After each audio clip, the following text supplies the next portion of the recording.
Andromedans, and how the Alpha Draconans fit into this scenario. The Mars probes, the Russian and the US one, they're gone.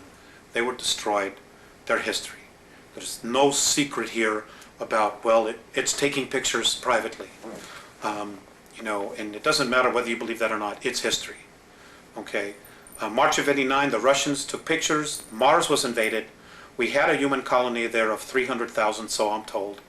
One was underground, one was above ground, Adam and Eve. They're conquered, they're being taken over. The human beings that are from Earth, that volunteered or were kidnapped to go there, are in deep trouble. Many of them have already been eaten, some of them have already been killed. There is nothing we can do here as a race to help them. So Mars was conquered by the Alpha Draconis? That's right. They came in, there's 100,000 of them there. They have approximately 2,111 scout craft there. They're in an area underground that is 64 square miles, known on Mars as the area of Tempe Terra.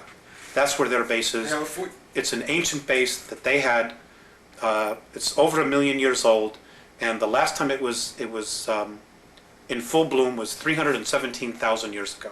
Now, if we begin to train all our telescopes on that, are we going to be able to see activity going on there? I suppose that we would.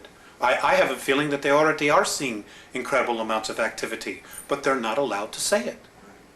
They're just not allowed to say it. Nor, who's going to want to jeopardize going to jail, being ridiculed, being fired, giving up everything they have to come up and say, well, I'm an astronomer, and I was looking at Mars, and I saw alien craft, and I know there's a base there, and it's being conquered by reptilian aliens. Who's going to have the guts to come up and say it? Nobody in the power elite. Nobody wants to blow their mortgage. But somebody's going to have to, right?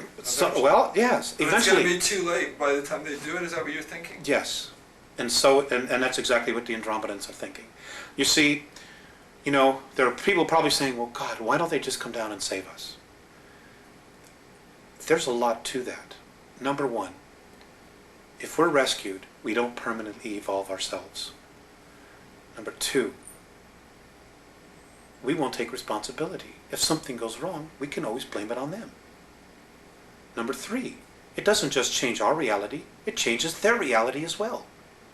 Number four, the Andromedans and most of the other benevolent races, they don't want to have to come down here and babysit us. That's not their job. It's not their job at all. Now, in the way you told me that... And number four, and number five, let me just add this. Look at how we've treated our Earth. Look at how we've trashed it ourselves. They're like, why should we come down here and help you when you don't want to even help yourself or even make the effort? The cleaning up the planet we're giving to government bureaucracies. Well, here's $3 billion here. There's $10 billion there. Here's the super fund to clean up toxic waste, $20 billion. And the place is getting worse. That's not the problem. The problem is on an individual level, on an individual basis. Just don't create plutonium anymore. Just don't create styrofoam anymore. Just tell the industries, the corporations, because we're the ones who control it. We're the ones buying the products. We won't buy it unless you fix it. End of story. Period. We need to change it. It's our planet. We are the bulk of humanity. It isn't the corporations, it isn't the Fortune 500, it isn't the Committee for 300, and it isn't the Trilateral. We could fire all of them if we had to. Period. But it's coming together and it's doing something about it. And it's going to have to be grassroots, and people are going to have to start doing it soon. Are these leaders going to, if we do raise up and do a grassroots uprising, when they order the military to quell that like they do at Kent State or any other political demonstration? They probably will try. They probably will try. You're absolutely right. You're absolutely right. But you know what? Let's take an example of the American Revolutionary War.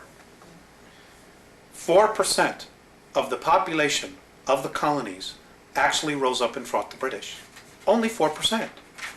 The rest stayed home, stayed in the pubs, drinking ale, doing whatever, and waited to see who would end the war, to see who would win. And then when we won, everybody wanted to take credit for it. But it was really only 4%. Those heroes. And those 4% changed the face of the world. Well,